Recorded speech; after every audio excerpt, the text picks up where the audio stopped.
What's good, sports fans? Are you ready to elevate your live entertainment experience? Well, let me introduce you to SeatGeek, an amazing platform that connects you to your favorite events while saving you money.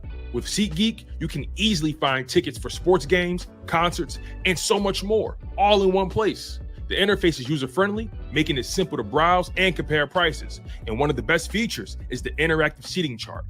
You can see exactly where you'll be sitting and how much you'll be spending, ensuring you get the best value for your money. But here's the best part. Check this out. By using my promo code, ChalkItUpSports, you can enjoy a one-time $20 discount on your first SeatGeek order.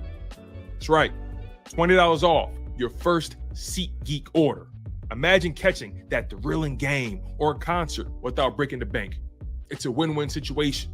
Plus, you'll be a part of a community of fans who eat, sleep, and breathe live events just as much as you do.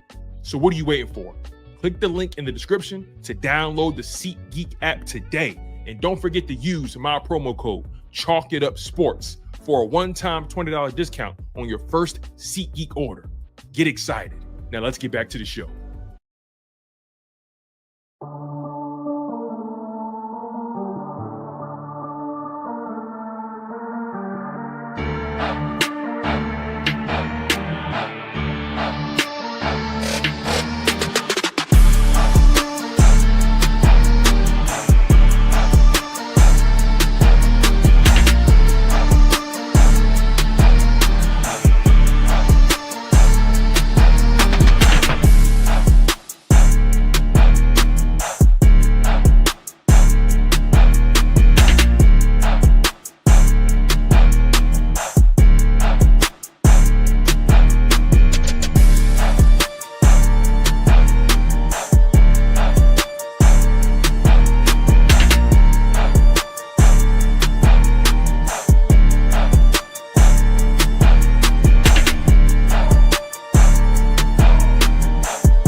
Hey, what's good? This is your boy, Tone DeShields the second. You guys are locked in on your dose of Chalk It Up Sports, where no matter if we win or if we lose, we just got to charge it to the game. Super grateful to be here with you guys, man. I'm so grateful. Can't take it for granted, you guys. Man, today's show won't be too long. I'm going to tell you guys right now, today's show won't be too long. We're going to be here for about maybe a half an hour, 45 minutes at the most. Got some things going on. So I just wanted to make sure I tapped in with you guys before, the preseason game. Wanted to cover some bases with you guys. Wanted to just check the temperature of the fan base, check the temperature of the people, because, the past 48 hours have just been very interesting for the Philadelphia Eagles. Some of the injuries are beginning to pile up. Excuse me. So, it's time for us to really have some real tough conversations. It's time for some tough conversations to be had, man. And I'm super excited to have them with you. So make sure you guys smash that like button. Make sure you guys are subscribed to the channel, man. I really do appreciate you guys for being here, man. You guys have really done an amazing job at just taking my mind off of my reality. You know what I mean? You guys have been great. You guys have given me a place to just speak my piece, and just you guys have just been the perfect distraction. You guys have been the perfect distraction, man. And I mean that with the utmost sincerity. So shout out to you guys for just being a rock in my stream, man. I appreciate you guys. All right. And shout out to Tiffany. I appreciate your kind words, Tiff. Shout out to you. So let's get into it. Let's not waste no time, you guys. Like I said, today's going to be efficient. Today's going to be effective. And we're going to get right to the shenanigans. As we all know, John Metchie III has been traded to the Philadelphia Eagles. We know how that's going right now. And we know what the Eagles traded to get him. They traded Harrison Bryant in the 5th-round pick to get John Metchie and the 6th-round pick back. So they were able to get a player and a pick back, a player with a very high ceiling, if you ask me. John Metchie, former 2nd-round pick, right? And went to Alabama with Devontae Smith, national champion. We know John Metchie can play, right? We know John Metchie can play. And I was watching this press conference, and one of the things he said that stood out to me is that since recovering from his illness and rehabbing from his ACL tear that he experienced in college at the 2021 SEC game, he mentioned that the biggest thing he learned, his biggest learning curve, the biggest thing he took away from it, from a football standpoint, was just how to be more efficient with his movements, right? And that's, in my opinion, I think that's one of the most valuable traits at the wide receiver position. One of the most valuable. Obviously, having good hands is valuable. Having great separation is valuable. Being able to run your routes crisply is valuable, right? Being able to battle the physical contact is valuable. We understand that, right? But being efficient with your movements is the biggest thing, right? That's one of the most important things you can be as a wide receiver, being efficient with your movements and not wasting too much time dancing with the DB, because the goal is to get past them and catch the football. The goal isn't to tango with them. It's just that simple, right? You look at guys like Devontae Smith and A.J. Brown, they don't spend too much time dancing. It's one move, boom. One step, boom. They get a lot of their work done early, boom, boom. You don't see guys wasting too much movement when you're at that level. So John Metchie, one of the things he really dwelled on, one of the things he keyed on, is that, you know, he's learned how to be extremely efficient with his movements, which is really important. But his arrival almost seems like something out of, I don't know how Howie Roseman just foresees these things. I don't understand how Howie Roseman just foresees these things, right? Johnny Wilson got hurt in training camp. Johnny Wilson got hurt, and we don't know how bad the injury is still. We just don't know. Not quite yet. But what we do know is that he was carted off at some point. I think he went into the medical. I think he went into the medical tent, and then he ended up getting carted back to the training room or the facility, whatever it may be. How does Howie Roseman get ahead of things like this? Obviously, you don't want injuries to happen. You don't predict them. You can't legislate them. Sometimes they just happen. But prior to the trade, we were very confident, at least I was. We were confident in the receiver depth. We thought the receiver depth had a good balance and skill set. We thought there was some versatility there. You had Johnny Wilson, the big body bruiser who can go up and get the 50-50 ball, right? You had Anais Smith, who was the short, quick slot receiver, also gave you punt return ability. Then you had Darius Cooper, a little bit of a blend, right? Very explosive, has a pop, right? Looks like he can do a lot after the catch when given the opportunity. But then Johnny Wilson gets hurt. Post John Metchie trade. It's crazy how Howie Roseman just is always, you stay ready so you don't gotta get ready. You stay ready so you don't gotta get ready. And that's one of Howie Roseman's most valuable traits as a general manager. His foresight is bar none. He's never going to get caught lacking. He's never going to get caught with his pants down. You never going to catch Howie Roseman on the block lacking. He always got it on him. He always got it on him. You never going to catch him slipping. You feel me? If you know, you know. If you know, you know.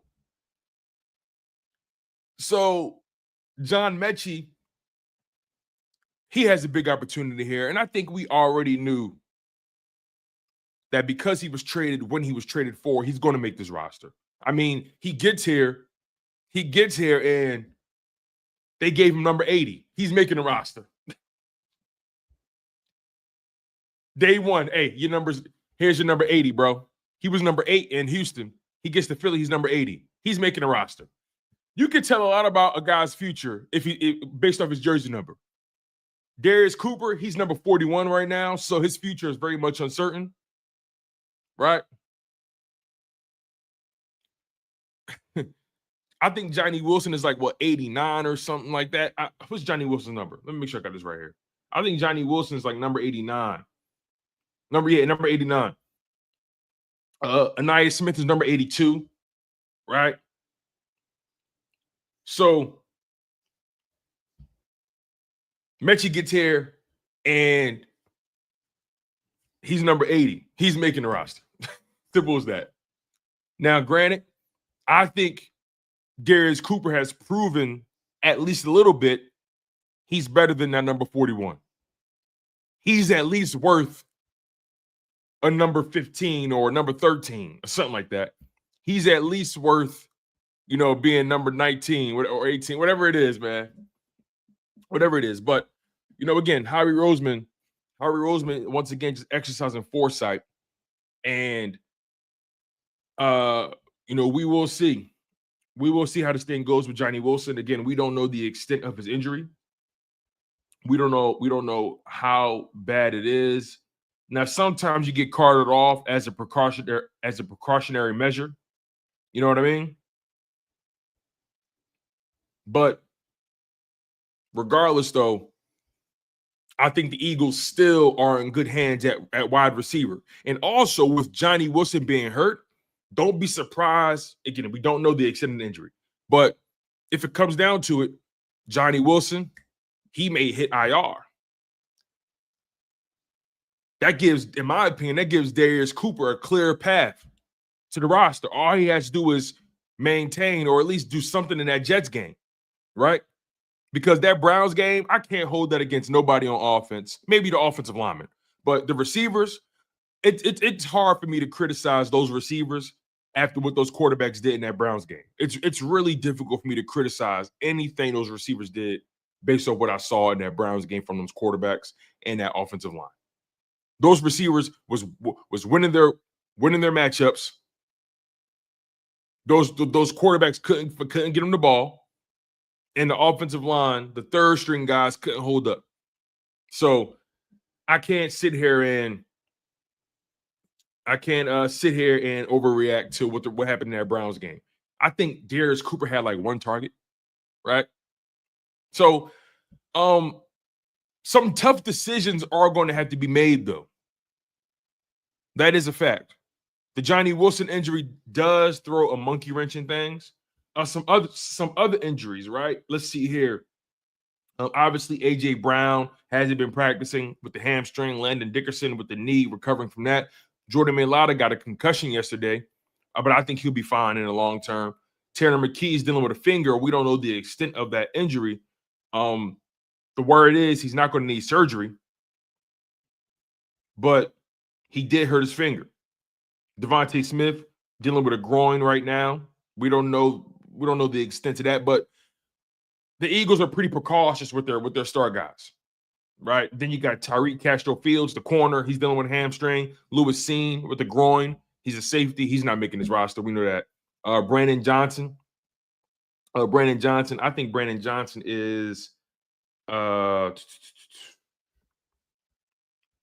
Brandon Johnson is a slot corner.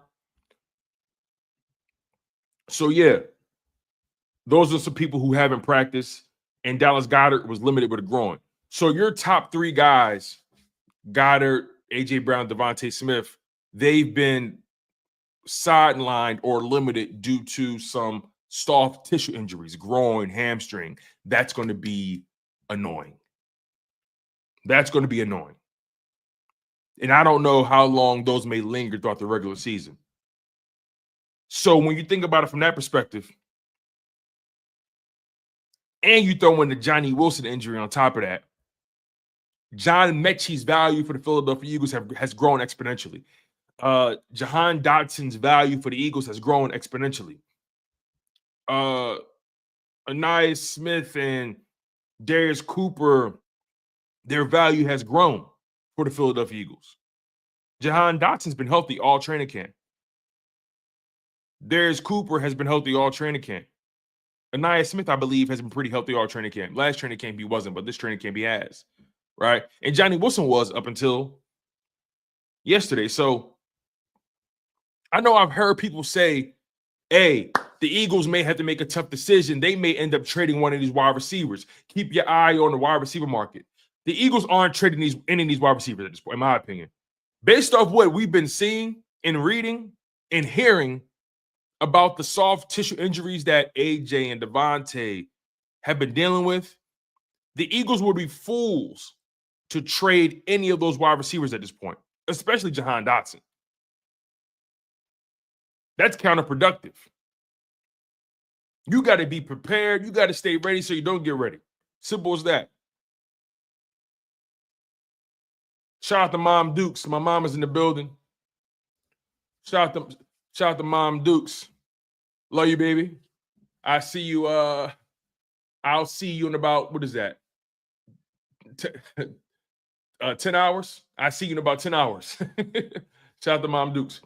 But I think the Eagles would be fools to trade any of these receivers. I've seen people say, hey, they traded for me. They traded for Metchie. Be on the lookout. Jihaad may be gone. Why? Why? That's why. I never understood that link either. They traded for Metchie or they may trade Jahan Dotson. Why? I don't see the point in that. So, again, man, if Johnny Wilson goes on IR, that opens up a space for somebody. Hopefully that's Darius Cooper. Last offseason, the Eagles kept 5 receivers on the roster coming out of training camp, their initial 53-man.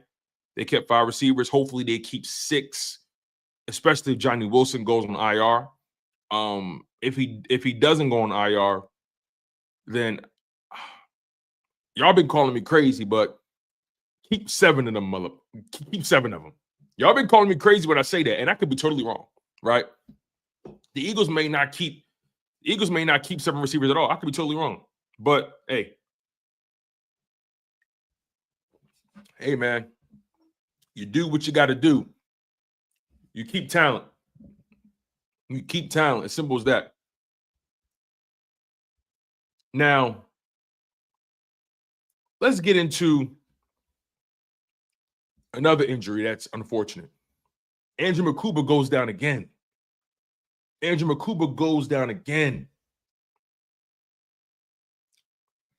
The first time it was the shoulder. Now it's a hamstring. Andrew Makuba went down with a hamstring during his one-on-one drills against tight end Nick Muse. They were going at it, and Makuba immediately grabbed the back of his left leg. He tried to tough it out on the next drill, on the next rep. Couldn't do it. So now Makuba's dealing with a soft tissue injury.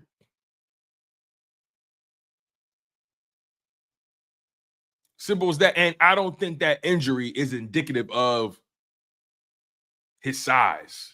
It's a hamstring. He didn't get cracked or anything. Maybe the shoulder, that may be indicative of something, but the hamstring, that can happen to anybody at any given time.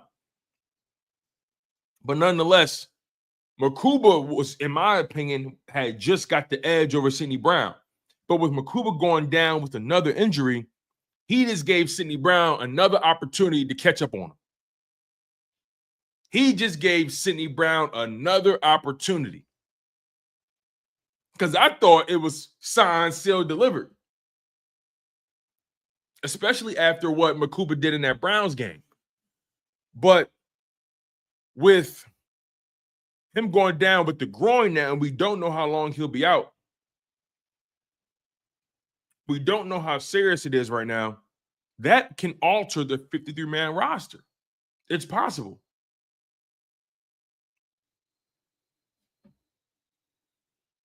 So Sidney Brown gets another opportunity.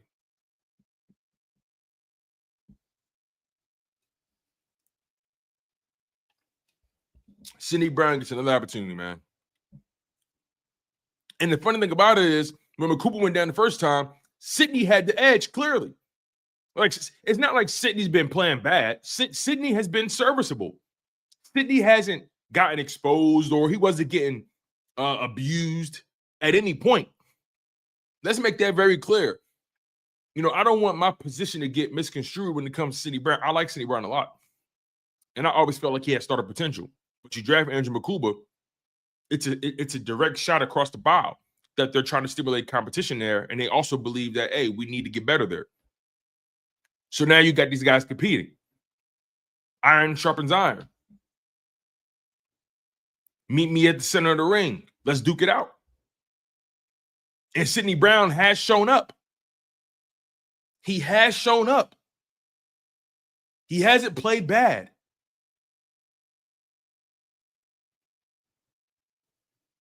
But Andrew Makuba gets healthy. He comes back. His first opportunity. Bam. Pick 6. Fumble recovery. Has a spectacular grade. Has a spectacular PFF grade based off his performance against the Browns. Didn't miss any tackles. Played a pretty clean game. You know, Vic Fangio always says, we got to see who you are when the bullets are flying. We got to see who you are when the bullets are flying. Andrew Makuba showed when the bullets are flying, hey, listen, he a shooter too. So I think this whole battle between Sydney Brown and Andrew Makuba has really been tug of war. It's been nip tuck. One guy has the edge, the other guy doesn't. But here's what's in Sydney Brown's favor. Here's what's in Sydney Brown's favor.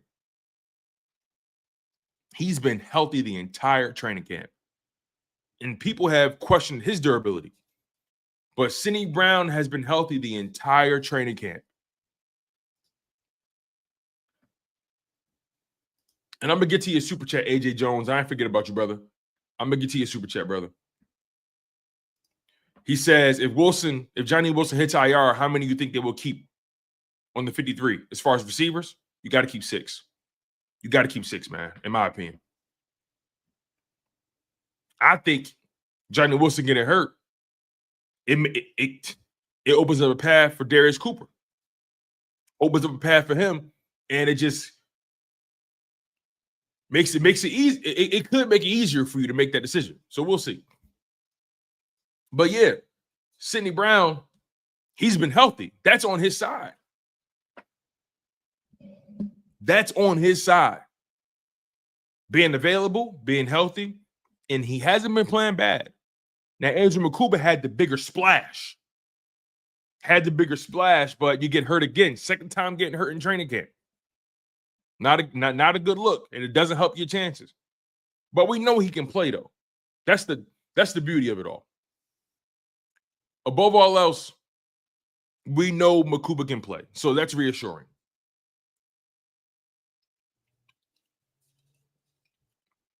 That's reassuring.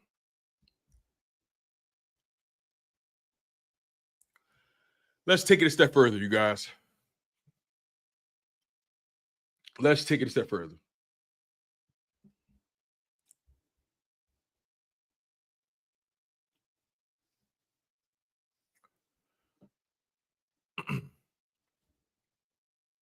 Is it time to give Kelee Ringo the eulogy?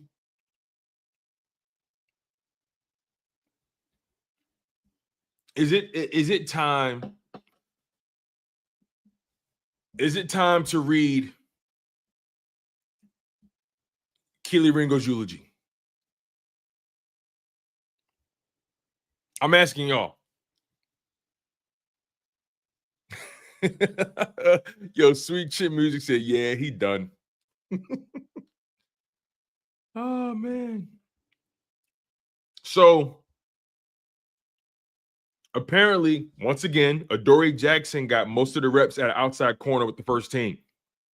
But Cooper DeJean, for the second straight day, got corner reps in the base package. Remember, initially, Cooper DeJean wasn't playing on the outside and base. They had him at safety. But with the emergence of Makuba and Sydney Brown getting better, and Kelee Ringo getting worse or not making enough of a splash or creating separation, whatever it may be, and then the addition of Jakorian Bennett. And like Vic Fangio says, we're losing days. He decided to put Cooper DeJean on the outside in base.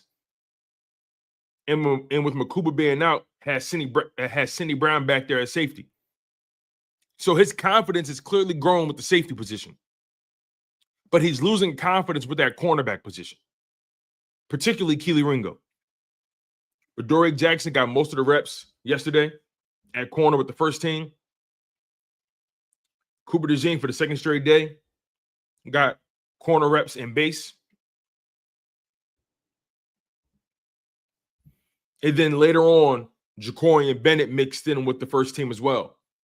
The corners with the second team were Jakorian Bennett and Matt McWilliams. So Jakorian Bennett's been getting reps with the first team and second team. Matt McWilliams is getting reps with the second team. Kelee Ringo has been demoted to the third team. Kelee Ringo didn't get any first or second team reps yesterday. It's over for him. And I tried to lead the charge that, hey, he's gonna figure it out. I was one of those people. Saying Ringo's going to figure it out.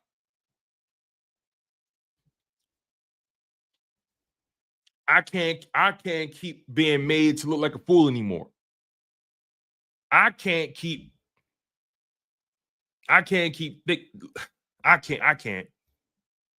Now, I'll say this. For those of you who believe he's getting cut, he's not. He's not going to get cut. I know my man Lord Brunson believes that you can find a special teamer anywhere. You can't. Because guys get cut because they can't make the special teams. It's guys in free agency right now who don't have jobs because they refuse to play special teams or they're not good at it. Kelee Ringo's a gunner at best right now. He's a gunner. Again, shout out to my man Lord Brunson. Shout out to him. He believes Kelee Ringo is replaceable as a gunner. I say it's not as easy to replace somebody on special teams as you may think. Field position is important in this league. And Sidney Brown and Kelee Ringo together, especially last season under Michael Clay, proved to be extremely reliable in those situations. And quite frankly, I don't know if you guys have been watching the preseason games, but the punt coverage team, the backup gunners, have not looked good. He's a special teamer. You think the entire 53-man roster is guys who are going to start? Half of those guys are going to play special teams. You keep a guy who has value on your roster. You don't just replace a gunner. I mean, you don't just cut a guy and replace him for somebody to do the same job if he can do the job well. That doesn't make any sense. It doesn't make any sense. Whether you guys like it or not, he's depth and he's really good on special teams. There are guys who have made careers out of being spectacular special teamers. Now, that battle for cornerback 2 is done. He's cooked. It's over with. Finito. Pack it in. Take your ball and go home. The battle for CB2 with Kelee Ringo is done. That's over with. I'm not even talking about that no more. I'm not even talking about him being a starter no more. That's done.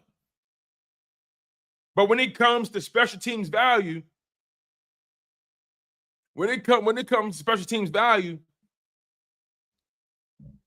he has that. We saw in the Super Bowl what happens when you don't got good gunners. We saw that. Don't take it for granted because you don't like them. Don't get cute because you don't like them. I'm telling y'all, Don't get cute because you don't like the player. Change the context in which you're viewing him now. We're not talking about him as far as CB2 no more. We're not talking about that no more. All last year, we did not even think about special teams because we knew we had reliable people doing the job. And he's on a rookie deal. He was drafted in the 4th round. The Eagles ain't paying him no real money. He cheap as hell. And he's cost controlled for the next 2 seasons. Why would I cut somebody who's cost controlled on a 4th round rookie deal for the next 2 seasons and sign somebody to a 1-year deal? Why would I do that? Don't get cute, Philadelphia. Don't get cute. Because we saw what happens when the special teams don't do their job. Because some of y'all getting cute, and I don't like it. Some of y'all getting too big for y'all bridges, and I don't like it. We get it. Ringo can't play CB2. We don't trust him. All right, cool. I'm with y'all on that. Y'all convince me. Y'all convinced me. I was wrong to bet on Ringo for CB2. Y'all convinced me. Y'all won that. I concede. But y'all not going to sit here and act like, y'all not going to sit here and pretend like special teams don't mean nothing now. Don't get cute, Philly. You can lose a game on special teams. It happened. We've seen it happen on the biggest stage. Super Bowl 57. Kadarius Toney returns it to the 10-yard line. Don't get cute, Philadelphia. Sidney Brown and Kelee Ringo, they're very good on special teams. They tackle well on special teams. They get down the field quick. Their athleticism, their physicality, their tackling ability works on special teams because they're going forward. And all they got to worry about is covering the field. The Eagles didn't get a single punt return for a touchdown on them. Not a single time did somebody return a punt to the Eagles' 10-yard line, 15-yard line, because you had good gunners. You had guys hitting out there. They even forced a turnover. What game was that? Was it the Jags game? The first punt of the game, the first punt return of the game. I think the Eagles had the ball, and they punted it to the Jags. Sidney Brown and Kelee Ringo got down the field like rocket ships. Sidney Brown forces the fumble. Kelee Ringo recovers it. Eagles in the red zone. Touchdown. Let's not get cute, Philadelphia. Everybody can. I don't want a wide receiver playing gunner. Why would I want a wide receiver playing gunner?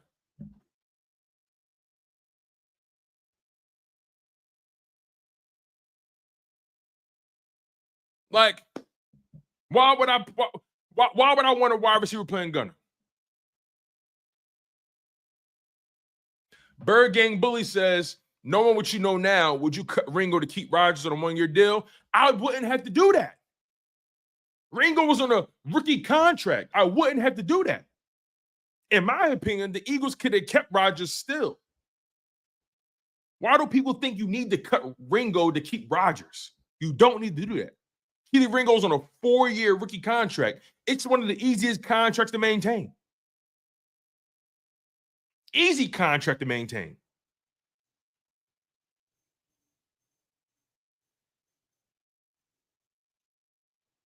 Those ideas aren't mutually exclusive. In order to play gunner, you got to have speed. You got to have athleticism. You got to be able to tackle. You got to get down there.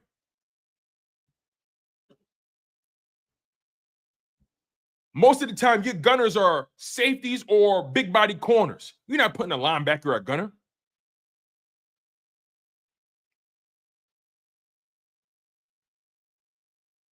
Let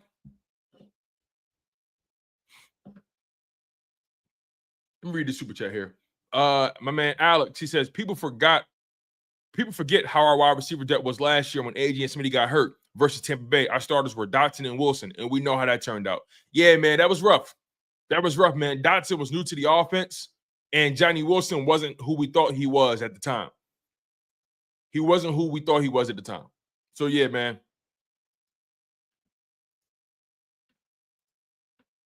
Let me see here. Bird Gang Bully says, I'm going off a roster spot. I can cut somebody else for that roster spot. I can think of a few other people I would cut to keep Isaiah Rodgers. I would cut a tight end. I would cut one of those quarterbacks or both of them. Shit. I can think of a few names I would cut before I cut Kelee Ringo.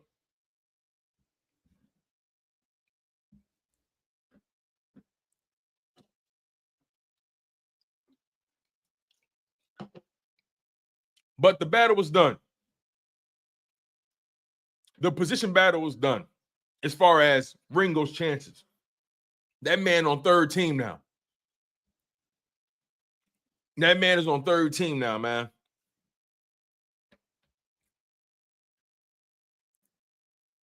So, Jakorian Bennett has clearly been the better corner out of all those guys. He's been one of the he's clearly been the better corner. He's shown us the best stuff, at least in the games. You know. Now, Adoree Jackson, he's been getting so many reps to first and second team, man. I just don't like him, yo. Not like I don't like him, but like I don't know, man. I was watching that Browns game and I'm looking at Adoree Jackson and I'm like, yo, do he want to play? Do he want to tackle? Like, look, him getting them first team reps and all that kind of stuff, it has to mean something, but he's not making my 53, man. I don't mean no disrespect, but he's not making my 53, man. Some people think he's making a roster. He's not making my 53-man roster.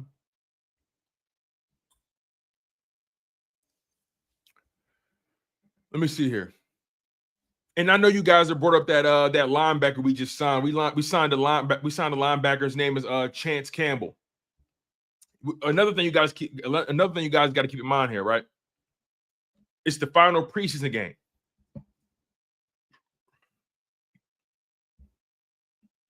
It's the final preseason game, and teams are starting to decide who they want to put on ice. So what I'm trying to say is Chance Campbell is just a body. He's just a body, so they can have enough linebackers to play on set. Was it Friday or Thursday? I think, right? No, Friday. I think it's Friday.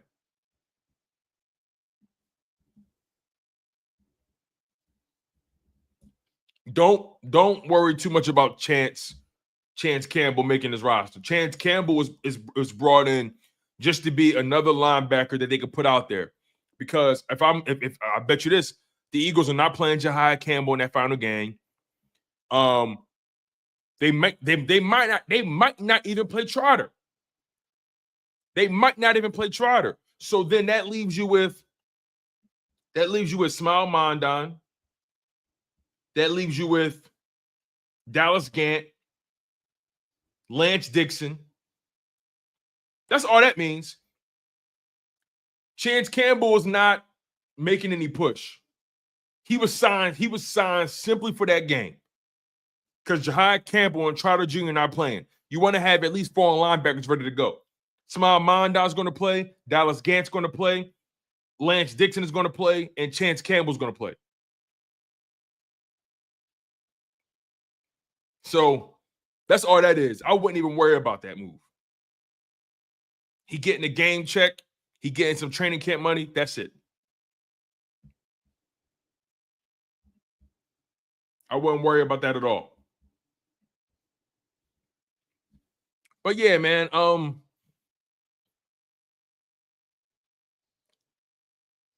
it's unfortunate how the tables have turned on Kelee Ringo. It's unfortunate how the tables have turned. And quite frankly, he was given every opportunity. He was given every opportunity. And he has to reconcile with this. This is something he has to deal with. Because I spoke about this, right? I think I'm on record saying, listen, I can want it for him all I want, right? I can want Kelee Ringo to be the guy all I want. It's up to him. He got to be the one to make the move. He got to be the one to take the next step. He got to be the one to body his matchups. I can want it for him all I want. And I wanted it for Kelee Ringo for this main reason. The financial stability it would provide if he figured it out. But now you got Jakorian Bennett, who's on the same contract pretty much. Jakorian Bennett can provide the same thing. Look, and like my man Sweet Chin said, it happens, man. You bet on the guy, he doesn't pan out, it happens. It happens. You give him opportunity after opportunity, it happens. Hey, listen, you got a special teamer out of it. You got a solid special teamer out of it. Kelee Ringo could play special teams. We know that. At least I know that. You know what I'm saying? He can make a living off special teams. Guys make good money in this league on special teams. I think the Patriots, if I'm not mistaken, I am mistaken. No. Simple as that, man. He on special teams. He's a depth corner. You don't want him on the field, but if he got to go on the field, you do what you got to do. And also, let's be clear about one thing, you guys. Let's be clear about one thing. I promise you this. Any team that has to get down to their fourth and fifth corner, they don't want that to happen. They don't trust those guys but so much. You see, we were spoiled from the construction of that defense last year, in particular, that cornerback position last year. We were spoiled. There's not many teams, if any team at all, that has the combination of a Darius Slay, Quinyon Mitchell, Cooper DeJean, Isaiah Rodgers as their top four corners. That's not common. That's not common. And Kelee Ringo being your fifth best corner, it's not common. In most situations, once you get past your top three guys, coaches are nervous. Coaches are nervous. Coaches don't want to send the fourth and fifth best corner out there. Quite frankly, Kelee Ringo was par for the course.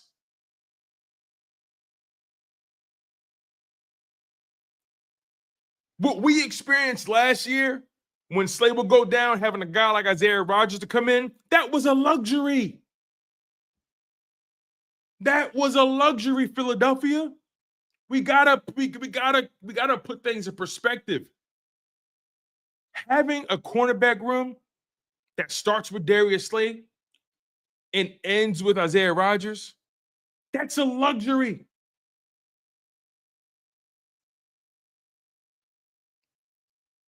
Kelee Ringo is actually par for the course once you get to that deep in your cornerback room.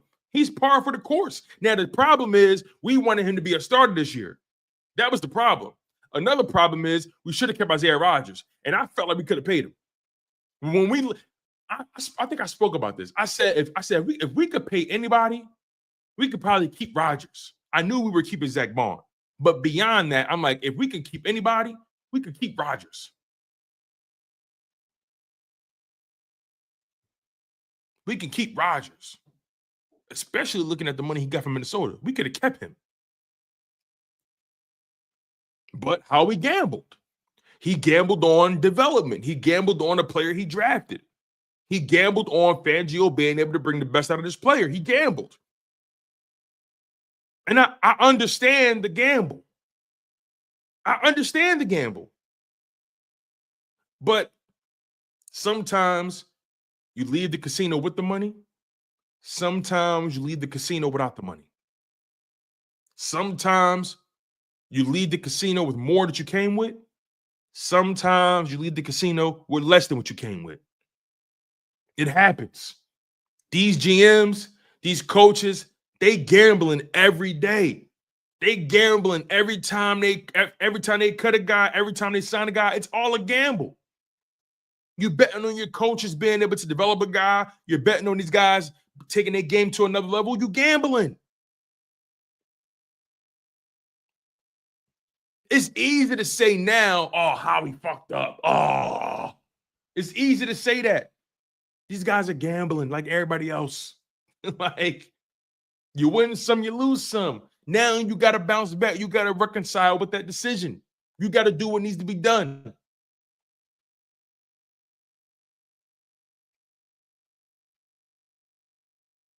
You know,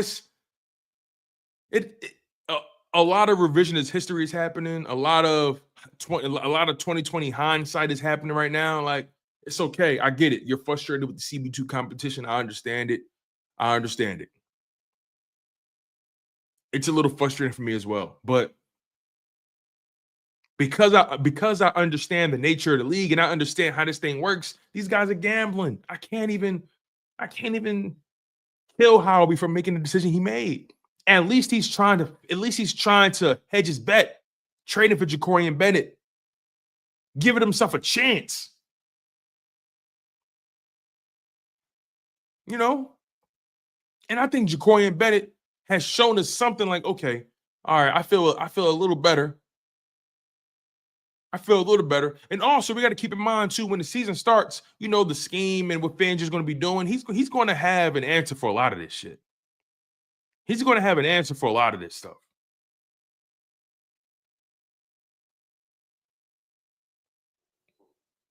You know? We just got to take it one. We just got to let this thing play out. That's all we can do. As spectators, we got to let it play out, man. But the Kelee Ringo hype is done for me. The Kelee Ringo hype for CB2 was done with me.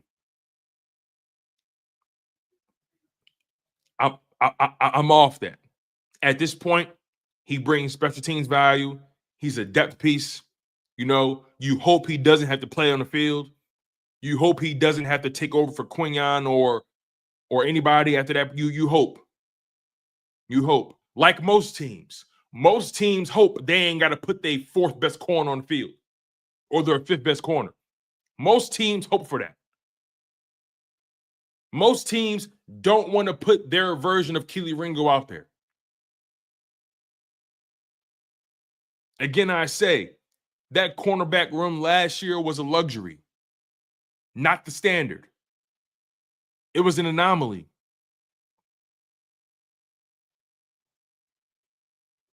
You know? So it is what it is, man. Tough decisions will have to be made, and tough decisions will be made. It's as simple as that. But we're going to be getting to close the show, you guys. Like I said, today's show won't be as long as my other shows. I got some traveling to do today. So I appreciate y'all. Make sure you guys smash that like button. Make sure you guys are subscribed to the channel. Make sure you guys share the content as well. I really do appreciate the love and the support. You guys have truly been phenomenal, man. I don't take it for granted, not one bit, you guys. So make sure you guys smash that like button. Make sure you guys are subscribed to the channel. The Philadelphia Eagles face off with the Jets, I believe, on Friday, correct? I think they face off with the Jets on Friday, August 22nd at 7:30 p.m. Eastern, 6:30 p.m. Central, 5:30 p.m. Mountain Time, 4:30 p.m. Pacific Time. So make sure you guys lock in. It's the final preseason game. This is going to be the last opportunity. This is going to be the last shot for guys to make a push, right? This is going to be a good opportunity for also Jakorian Bennett, a good opportunity for Darius Cooper as well to put up some more good tape. This is going to be another good opportunity for Smile Mondon as well to put up some more good tape. You know, this is going to be a good opportunity for, you know, Sidney Brown as well. You know, so we'll see how this thing goes, man. Again, smash that like button. Make sure you guys are subscribed to the channel. It's been a humbling experience talking to you guys as always. I've been your humble host, Tone DeShields II, and you guys have been locked in on Chalk It Up Sports, where no matter if we win or if we lose, we just got to charge it to the game.